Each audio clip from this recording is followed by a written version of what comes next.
Do not give that command again. The woman's voice came from beyond the chain-link fence, calm enough to sound almost misplaced against the tension in the K-9 training yard. Staff Sergeant Logan Hayes stopped before the third command left his mouth. 20 feet in front of him, Duke stood at the end of a 6-foot training leash, perfectly still. The Belgian Malinois had ignored 2 handlers, 3 reward attempts, and nearly 40 minutes of structured exercises. He was not pacing. He was not distracted by the distant hum of helicopters crossing the pale Virginia sky. He simply refused to move when asked. Logan turned toward the fence. A woman in her early 50s stood behind the marked visitor line wearing faded jeans, brown boots, and an olive field jacket that had seen better years. Her light brown hair was pulled back, and there was nothing on her clothing that announced rank or authority. To Logan, she looked like another veteran visiting Fort Grayson for an appointment, someone who had wandered too close to a working area and decided she understood what she was watching. "Ma'am, this is a controlled training facility," he said. "Please remain behind the line." Sarah Mitchell did not move. "I am behind it." Specialist Owen Carter lowered the tablet he had been using to record Duke's session. A few handlers glanced toward Sarah, then back to Logan.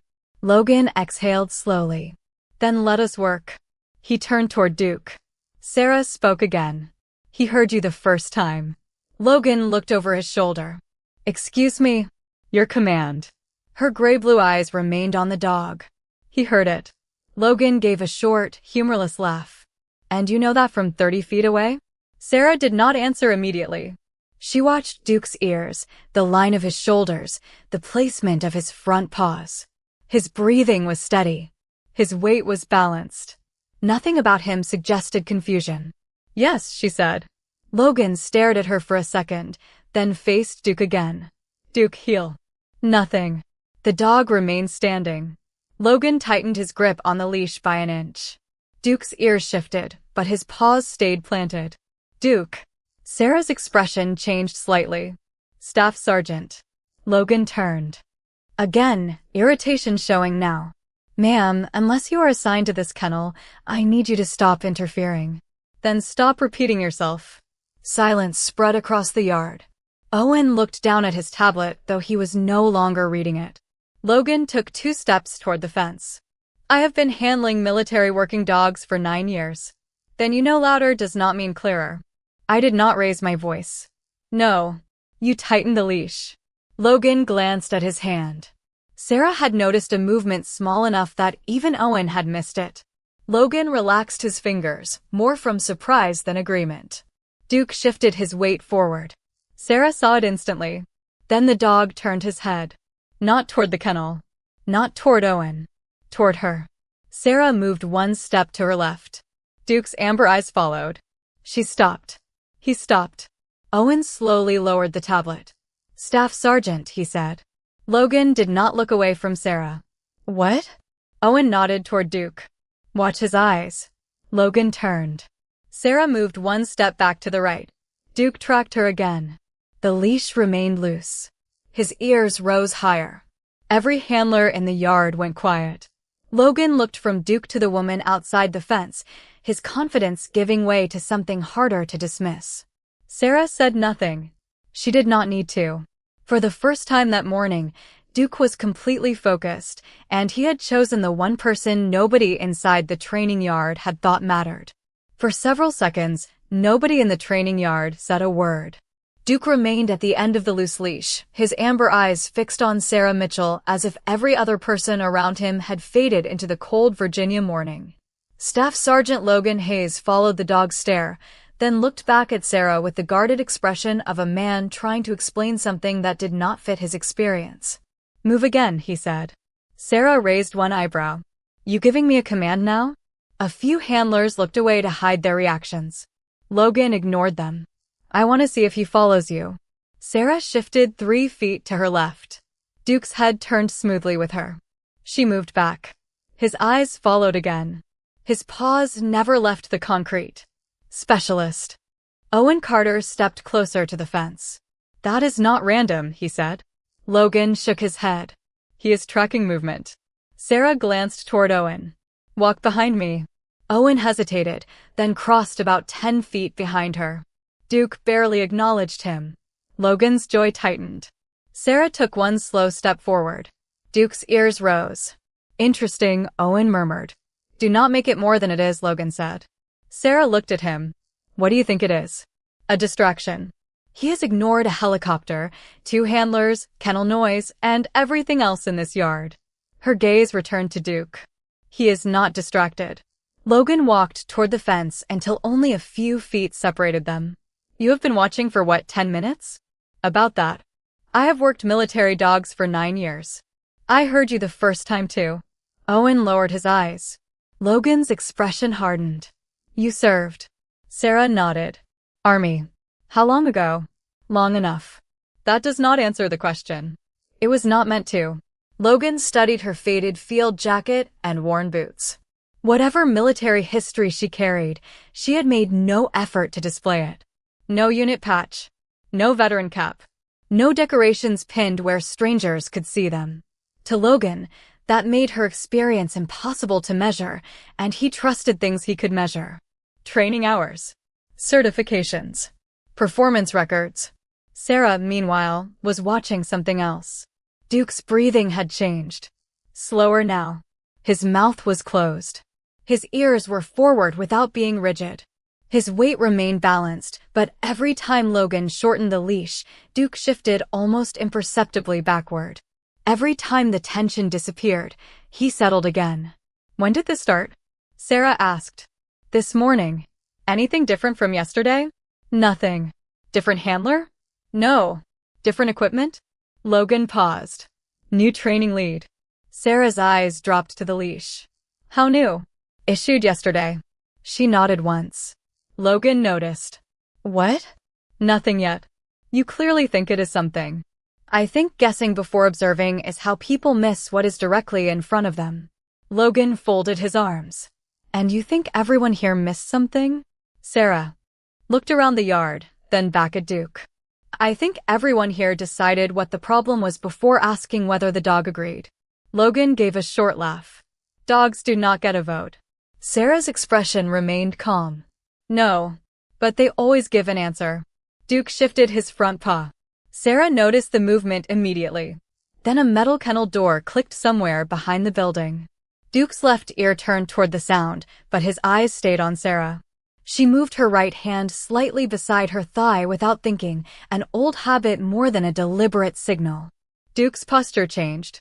His shoulders lowered. His head lifted. Sarah froze. Something in that response reached across years she had not intended to revisit. Owen saw the change in her face. You recognize something, he said. Sarah slowly lowered her hand. Maybe. Logan looked from her to Duke. From what? Sarah took a quiet breath. Before I answer that, tell me exactly who trained this dog. Logan Hayes looked at Duke, then back at Sarah Mitchell. His current training is handled here, he said. That is not what I asked. Sarah kept her eyes on the Belgian Malinois. Who trained him before he came to Fort Grayson? Logan's patience tightened. Why would that matter? Because dogs learn more than vocabulary. And you figured that out from one-hand movement? Sarah glanced at him. I figured out that he noticed it. Owen Carter stepped toward the equipment table and woke the training tablet. I can pull his history. Logan lifted a hand. Not yet. Owen stopped. Sarah said nothing. The silence irritated Logan more than another challenge would have. He had spent 9 years working around military dogs, learning procedures built on repetition, consistency, timing, and control. He trusted records because records did not guess. He trusted certification because certification had standards. The woman standing outside the fence offered none of those things. Let me make this simple, Logan said. I have 9 years of handling experience, current certification, and hundreds of hours with working dogs. Duke has trained with this section for months. You have watched him for 10 minutes. Sarah nodded. That sounds about right. And you still think you understand what he is doing better than the people assigned to him? I think you are asking the wrong question. Logan gave a short breath. There it is again. What question should I be asking? Sarah looked at Duke. The dog's gaze had not left her. Not why he will not obey. She paused. Ask what changes immediately before he refuses. Owen looked toward the leash. Logan noticed. You think this is the new lead? I said nothing about what I think. You asked when it was issued. Because it changed. Logan folded his arms. It is regulation equipment. I did not say it was bad equipment. Then what are you saying? Sarah finally faced him fully. You keep defending everything except the dog. The words landed harder because she did not raise her voice. One of the handlers near the kennel shifted his boots against the concrete. Logan looked around and realized everyone was listening. You know what I see, he said. Someone who served years ago assuming old experience automatically outranks current training. Sarah's expression remained steady. No. Then correct me. I see a staff sergeant who wants this to be a test of credentials because credentials are easier to defend than assumptions. Owen lowered the tablet slightly. Logan stared at her. You have no idea what my assumptions are. Sarah nodded toward Duke. You called him stubborn before you checked his breathing. You repeated a command he clearly heard. You shortened the leash every time he did not respond. Then you decided his refusal proved he needed more pressure. Logan's eyes dropped briefly toward his hand. He is a working dog. Clear direction matters. It does. Sarah's voice softened. But clarity and pressure are not the same thing. A cold gust crossed the yard, carrying the scent of pine and damp earth through the fence. Duke lifted his nose, then settled again. Sarah moved her right hand beside her thigh. This time the motion was deliberate. 2 fingers relaxed. Palm inward. Duke's ears rose instantly. Owen saw it. Logan saw it too. Sarah lowered her hand. Duke's ears returned to neutral. She repeated the motion. The response came. Again. Logan's confidence flickered. What did you just do? Nothing he should recognize. But he did. Sarah watched Duke for another second. Yes. Logan stepped closer to the fence. So tell me what it means. Sarah's eyes remained on the dog. I cannot yet. Cannot or will not. Cannot. She looked at Logan. Because one familiar response can be coincidence. 2 becomes a question. Owen glanced toward the tablet. And 3. Sarah's face grew still. 3 means we find out who taught him. Owen Carter looked at Sarah, then at Duke, as if waiting for the 3rd sign she had promised. Logan Hayes was less patient. You want his training history? We can check it after the session. Sarah shook her head. The session stopped being useful 20 minutes ago. Logan gave her a hard look. You have been here 10. And I can still see that. The words landed quietly. Logan glanced toward the other handlers, aware that every face in the yard had turned toward him. He had no intention of letting a civilian observer take control of his training area, especially one whose entire argument seemed built on a hand gesture and instinct. You said 3 responses would mean something, he said. Fine. Show me the 3rd. Sarah studied Duke. I did not say I could. Convenient. Careful is not convenient. Logan stepped closer to the fence. You have questioned my handling, my judgment, and the training of everyone standing here. If you know something, say it. Sarah's gray-blue eyes settled on him. He heard every command you gave him. Then why did he refuse? Because that is still the wrong question. Logan laughed once. There is always another question with you. There should be when the answer does not fit. Owen glanced down at the tablet. Sarah continued. You are measuring obedience. I am watching what happens before obedience becomes possible. Logan pointed toward Duke. That dog has passed every evaluation required of him. Yesterday is not standing in front of you. The wind lifted the edge of Sarah's olive jacket. Duke's eyes followed the movement. Sarah noticed his breathing again, steady until Logan shifted the leash through his hand. The nylon made a faint rasp against his glove. Duke's shoulders tightened. Sarah's gaze dropped. There what? Logan asked. Do it again. Do what? Move the leash through your hand. Logan hesitated, then repeated the motion. The soft rasp came again. Duke's left ear moved backward. His body became subtly rigid. Owen stepped closer. I saw that. Logan looked at the new lead. So he dislikes the sound? Maybe. Sarah tilted her head. Or maybe the sound predicts something. Logan frowned. It is a leash. To you. Sarah looked at Duke. To him, it could be a sequence. She moved her right hand beside her thigh again, 2 fingers relaxed. Duke's ears rose. Then Sarah added something new. She shifted her right foot half a step behind the left and let her shoulders soften. Duke inhaled once. His front paw lifted from the concrete, hovered for a moment, then settled closer to the other. Sarah became completely still. Owen whispered, "Was that 3? Not yet." Logan's irritation returned. "What else do you need?" Sarah looked toward the gate. "Distance." "Meaning?" "I need to see whether he is responding to me or only to movement through the fence." Logan shook his head immediately. "You are not walking into a controlled K9 yard because you think you recognize an old hand signal." "I agree." That stopped him. Sarah reached slowly into her jacket and removed a visitor credential clipped inside the pocket. "I was cleared through kennel operations before I came down here. I am here for a scheduled veteran consultation with Captain Morris at 1000 hours. Verify it before you open anything." Owen took the credential and checked the number against the visitor system on his tablet. A moment later, he looked at Logan. "She is cleared for escorted access to the facility." Logan studied Sarah for several seconds. "That does not make you a handler." "I never said it did." "And you do not touch Duke." "I do not need to." Logan looked at Owen, then at the dog, then finally at the gate. He walked over and opened it himself.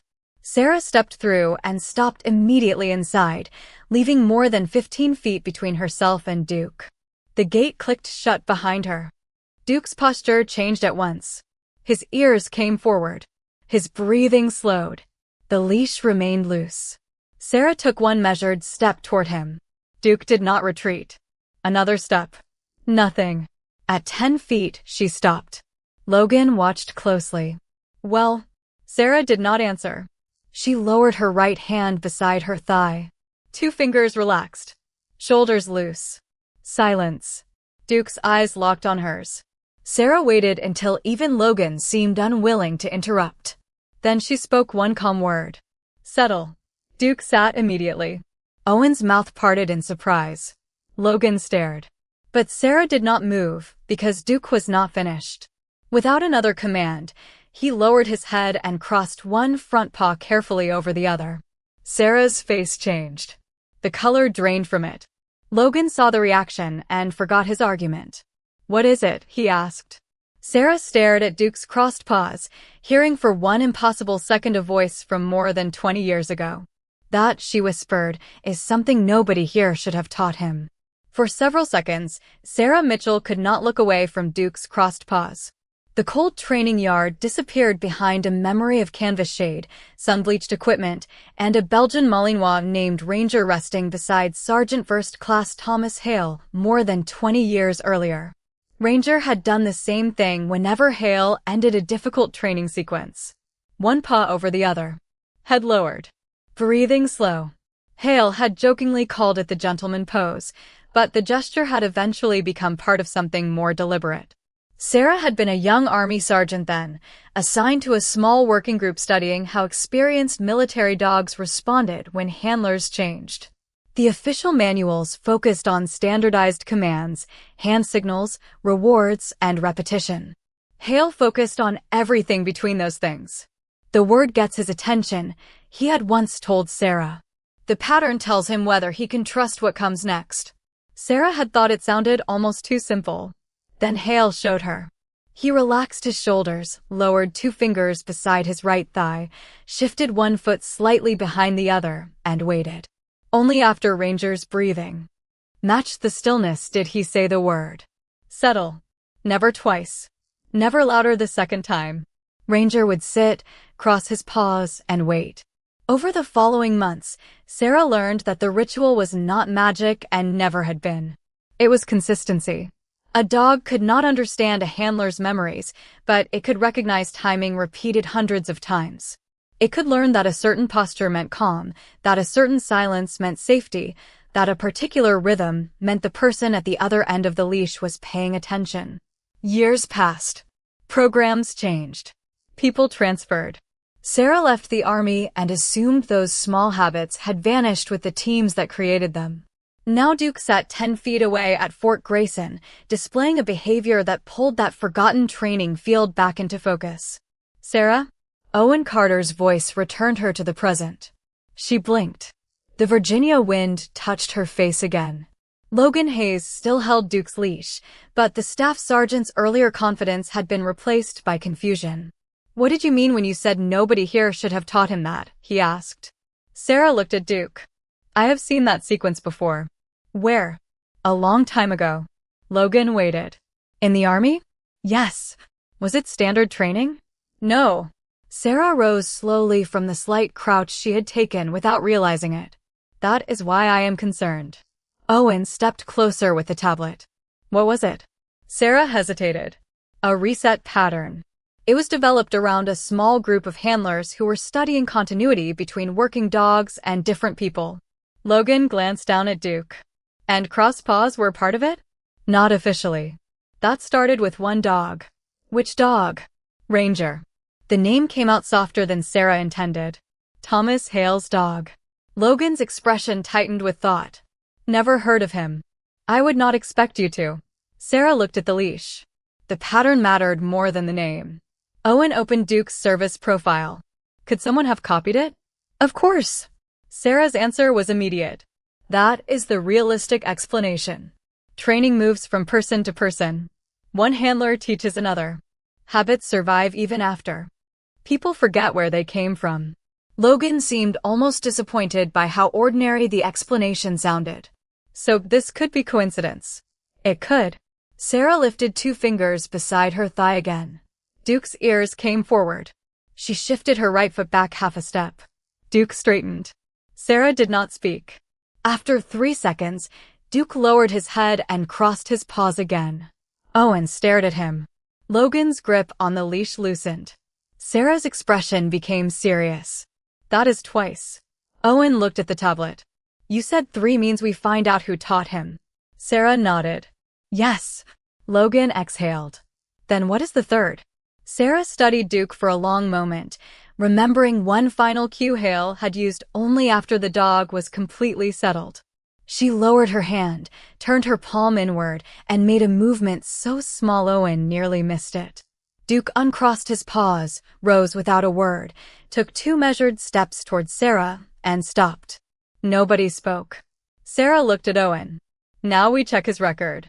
Owen Carter moved to the equipment table without waiting for Logan Hayes to answer. His fingers worked across the training tablet while Duke remained standing 2 measured steps closer to Sarah Mitchell, the leash hanging loose between the dog and Logan's hand. Sarah did not reach for him. She did not repeat the signal. Whatever Duke had just recognized, she wanted the next answer to come from the record, not from another test. "Service number?" Owen asked. Logan recited it from memory. Owen entered the digits and opened Duke's personnel history. 6 years old. Initial military working dog certification completed before transfer to Fort Grayson. Current medical and training records are normal. Sarah watched his face. "Go earlier." Owen scrolled. Previous installation listed. Handler reassignment. Evaluation scores. Earlier. Another swipe. Owen stopped. "That is odd." Logan stepped beside him. "What?" "There is a gap." Sarah's eyes narrowed. "How long?" "Almost 11 months between initial intake and the first standard training entry." Logan leaned toward the screen. "Could be archived separately." "Maybe," Owen said. "There is a reference number attached." Sarah walked closer but stayed several feet from Duke. "Read it." Owen studied the line. "Echo 7. The words changed her expression immediately. Logan saw it. "You know that code." Sarah looked past the fence toward the pine trees beyond the training grounds. 20 years disappeared for half a heartbeat. A yellow folder. Thomas Hale's handwriting. Ranger asleep beneath a canvas shelter. 2 words stamped across an evaluation sheet. Echo 7. "I know what it used to mean," she said. Owen looked at the screen again. "It is requesting elevated access." Logan frowned. "For a dog training record?" "For the original program attachment." Owen tried his credentials. The tablet returned an authorization notice. Sarah exhaled slowly. Echo 7 was an evaluation group. "The one you worked with?" Logan asked. Part of it. And you never thought to mention that? Sarah turned toward him. Until 5 minutes ago, I had no reason to believe it mattered. Logan glanced at Duke. Now this dog has responded to 3 pieces of a sequence that was never standard army handling. The irritation in Logan's face had almost completely disappeared. Could someone still be teaching it? Yes. That is what we need to find out. Owen opened a secondary administrative field. There is a legacy transfer identifier. Sarah stepped closer to the tablet. Can you see the originating instructor? Not directly. Owen scrolled through several lines. There is an old personnel reference attached to the program. He paused. Thomas Hale. Sarah went still. Even Logan noticed how carefully she controlled her breathing. The same Thomas Hale you mentioned? He asked. Yes. Ranger's handler? Sarah nodded. Owen looked between them. Then Duke was trained by him? Impossible, Sarah said. Thomas would have been out of the program long before Duke was born. Logan looked at the dog. Then how does Duke know his sequence? Sarah's gaze returned to the tablet. Because somebody carried it forward. A gust crossed the yard and rattled the chain-link fence. Duke's ears shifted toward the sound, then returned to Sarah. Owen searched the personnel reference, but another restriction appeared. I cannot open the instructor lineage from here. Logan looked toward the administration building. Kennel operations might have access. Sarah shook her head. Do not chase names yet. Find the program lineage. Owen entered Echo 7 into the internal archive search. For several seconds, nothing happened. Then a single result appeared beneath an obsolete training classification. Owen read it silently. What? Logan asked. Owen turned the tablet toward Sarah. The entry showed a continuation code and a later instructor group attached to the original evaluation program. Sarah recognized the structure immediately. There, she said. That is how it survived. Logan leaned closer. Through instructors? Through people, Sarah replied. One handler teaches another. The dog does not remember the past. The method does. Owen opened the continuation field. A new name remained hidden behind command authorization, but one detail was visible. The program had stayed active years longer than Sarah had believed. Owen looked up. Whoever trained Duke came through the same lineage. Sarah looked at the Malinois standing quietly in the morning light. Then we need someone with enough access to tell us who. Owen Carter looked from the restricted field on the tablet to Sarah Mitchell. Kennel operations cannot open this level, he said. The archive is routing the request through brigade operations. Logan Hayes glanced toward the administration building beyond the fence. For an old training program? Apparently. Owen submitted the request and waited. Duke remained quiet beside Logan, but his attention stayed on Sarah. The new leash hung loose now. Logan had stopped shortening it every few seconds, whether consciously or not. Sarah noticed, but said nothing. Less than a minute later, Owen's phone rang. He answered immediately. Specialist Carter, Fort Grayson Military Working Dog Facility. He listened, then straightened. Yes, Sergeant. Echo 7. That is correct. His eyes moved toward Sarah. Yes. She is here now. A pause followed. Sarah Mitchell. The voice on the other end said something that changed Owen's expression. Understood. I will hold. Logan stepped closer. Who is it? Owen covered the phone. Brigade Operations Duty Desk. They want confirmation of her full name and the program code. Sarah's face remained calm, but something tightened behind her eyes. Tell them the dog responded to the old reset sequence. Owen uncovered the phone. Sergeant, one additional detail. Duke responded to an Echo 7 reset sequence demonstrated by Ms. Mitchell. Another pause. The command was subtle. Owen listened for several seconds. Yes, Sergeant. I am certain. The call ended. Logan frowned. What now? They are contacting Major Rebecca Ellis. Sarah looked toward Owen. Why a major? I did not ask. Logan gave a faint shake of his head. This is getting ridiculous.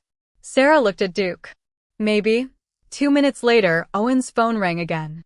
This time he placed it on speaker after identifying himself. A woman's voice came through, precise and controlled. Specialist Carter, confirm the military working dog's legacy designation. Owen checked the tablet. Echo 7 continuation lineage, ma'am. And the visitor? Sarah Mitchell, former Army sergeant. Silence followed. Sarah heard faint office noise through the speaker, then the sound of papers moving. Major Ellis spoke again. Ms. Mitchell, are you there? I am. Did you use the original two-finger reset cue? Sarah glanced at Logan. His expression changed. The question was too specific to dismiss. Yes. Foot position? Right foot half a step back. Another silence. And Duke responded? 3 times to 3 elements of the sequence. Major Ellis exhaled quietly. Nobody move the dog to another training area. Do not alter his session record. I am taking this to Colonel Reynolds. Logan stared at the phone. Colonel Matthew Reynolds? Yes, Staff Sergeant. The call ended.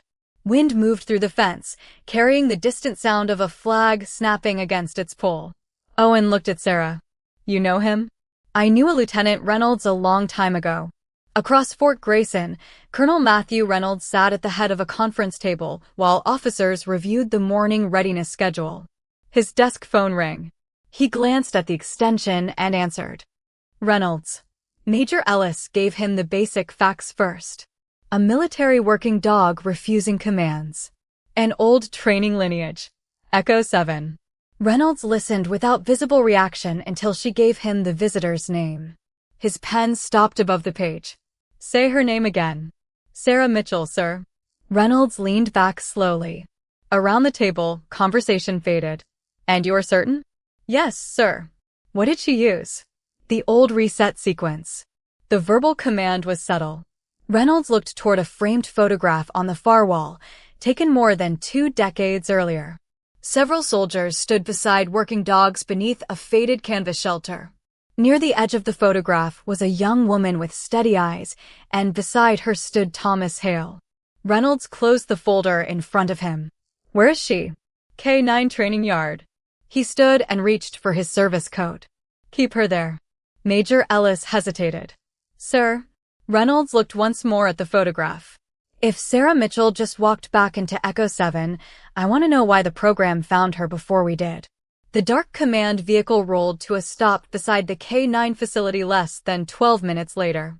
Colonel Matthew Reynolds stepped out alone, buttoning his service coat against the cold Virginia wind as he crossed the gravel toward the gate. Logan Hayes straightened immediately. Owen Carter lowered the tablet. Sarah Mitchell remained beside the training lane, 15 feet from Duke, her hands resting loosely at her sides. The Belgian Malinois noticed Reynolds, but did not break his attention from her for more than a second. Logan moved forward. Sir, I can explain the situation. Reynolds raised one hand. In a moment, Staff Sergeant. He entered the yard and stopped when he saw Sarah clearly. Time had changed both of them. His hair had gone silver at the temples, and the young lieutenant she remembered now carried the quiet authority of a colonel. Sarah had left the uniform behind years ago, but Reynolds recognized the same steady posture immediately. Sergeant Mitchell, he said. Sarah gave the smallest smile. It is just Sarah now. Reynolds studied her for another second. Not to everyone. Logan glanced at Owen. The skepticism that had defined the morning was gone from his face. Reynolds turned toward Duke. Show me what happened. Sarah shook her head. I would rather not turn him into a demonstration. Reynolds nodded immediately. Fair enough. That answer caught Logan's attention.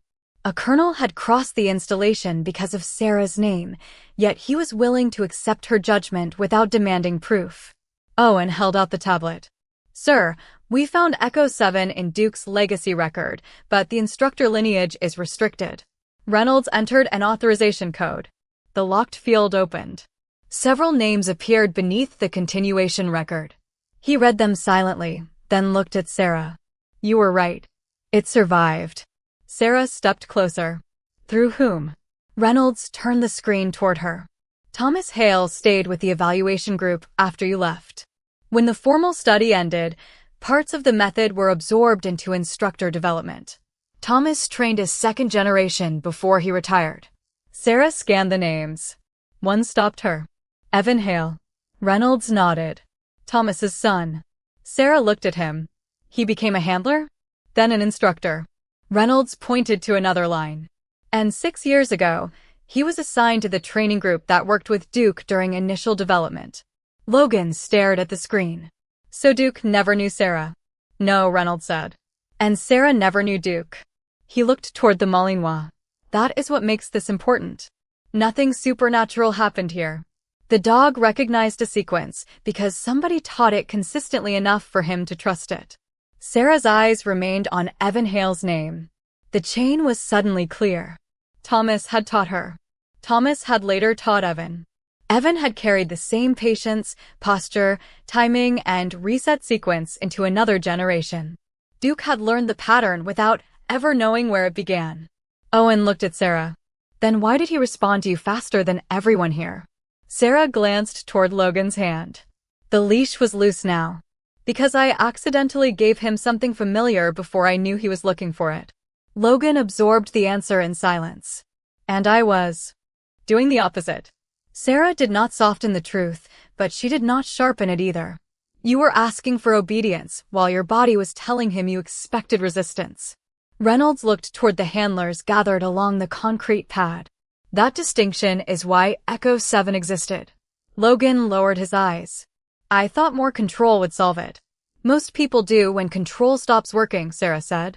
Reynolds handed the tablet back to Owen. For the record, Sergeant Mitchell did not stumble into that program. She helped shape the early continuity work with Thomas Hale. Logan looked at Sarah again, this time without defensiveness. And I spent the morning explaining military dogs to you. Sarah's mouth almost formed a smile. You spent the morning trying to help your dog. She nodded toward Duke. You just stopped listening before he did. Logan looked at the leash, then slowly extended it toward her. Sarah shook her head. No. I thought you should take him. He is not mine. She gently pushed the leash back toward Logan's hand. If you learned anything today, Staff Sergeant, it should be that the answer was never for Duke to follow me. Logan looked at the dog beside him. Sarah stepped back one pace. The answer is for you to become someone he can follow again. Logan Hayes looked at the leash in his hand, then at Duke. For the first time that morning, he did not seem concerned with who was watching. Colonel Matthew Reynolds stood several yards away with Owen Carter and the other handlers, but no one offered instructions. Sarah Mitchell had already given Logan the only advice that mattered. Become someone the dog could follow again. Logan loosened his fingers until the nylon rested across his palm instead of pulling against it. Duke noticed. His ears shifted toward Logan, then returned to Sarah. What now? Logan asked. Sarah remained 10 feet away. Nothing. Logan frowned. Nothing. For a few seconds. The wind moved through the pine trees beyond the fence. Somewhere across Fort Grayson, a truck rolled along the access road, its engine fading behind the kennel buildings. Logan waited. 5 seconds felt longer than he expected. Duke's breathing stayed even. You have spent all morning filling every pause with another command, Sarah said. Give him one without anything in it. Logan looked down at Duke. The dog finally glanced toward him. Sarah saw the moment and kept her voice low. Do not rush that. Logan nodded. His shoulders dropped slightly. Duke. The Malinois turned one ear toward him. Logan waited another heartbeat. Stand. Duke did not move immediately. His eyes went to Sarah. Logan's old frustration flickered across his face, but this time he caught it before his hand tightened around the leash. Sarah gave no signal. She did not rescue him. Duke looked back at Logan. 2 seconds passed. Then the dog rose slowly to all 4 paws. Logan released a breath he had not realized he was holding. Good, Sarah said. Logan looked at her. He hesitated. Of course he did. But he listened. He started to. Sarah stepped 1 pace farther away. Do not confuse one good response with repaired trust. Logan nodded. The correction did not sting now. It gave him something useful. He looked at Duke again. So tomorrow? You pay attention earlier. And the day after that? Same thing. A faint smile touched Logan's face. That sounds less impressive than a secret command. Most important things do. Owen lowered the tablet, smiling to himself. Reynolds stepped beside Sarah. You still have that consultation with Captain Morris at 1000 hours. Sarah glanced at her watch. I am going to be late. I think the captain will survive. Reynolds looked toward Duke. There is another possibility. We have instructors who know the current system. What we do not have is anyone teaching them where some of these methods came from. Sarah understood what he was asking. I left this life a long time ago, Matthew. I know. I am not looking for a uniform again. I am not offering one. Reynolds paused. I am asking whether some lessons deserve another generation. Sarah looked across the yard. Logan had crouched beside Duke without touching him, simply allowing the dog to stand quietly at his side. The leash remained loose. Sarah thought of Thomas Hale beneath the old canvas shelter ranger, resting with his paws crossed. She thought of Evan Hale carrying his father's methods forward without knowing they would someday reach this exact morning. I will think about it, she said. Reynolds smiled. That is enough. Sarah turned toward the gate. Gravel crunched beneath her boots. She had nearly reached the fence when she heard the faint movement of paws behind her. She stopped and looked back. Duke had taken one step in her direction, but Logan had not pulled him away. Sarah raised 2 fingers beside her thigh. Duke's ears lifted. Then she lowered her hand without completing the old sequence. Not this time, she said softly. She looked at Logan. Your turn. Logan met her eyes, then looked down at Duke. He waited until the dog looked back at him. No tension. No repeated order. Just patience. Duke, heel. The dog hesitated, glanced once towards Sarah, then moved calmly into position beside Logan. Sarah smiled and opened the gate. No one applauded. No one needed to. Behind her, the leash stayed loose as Logan and Duke crossed the training yard together, slowly, imperfectly, but in the same direction. Rank could assign authority in a moment. Trust took longer, and that was exactly why it mattered.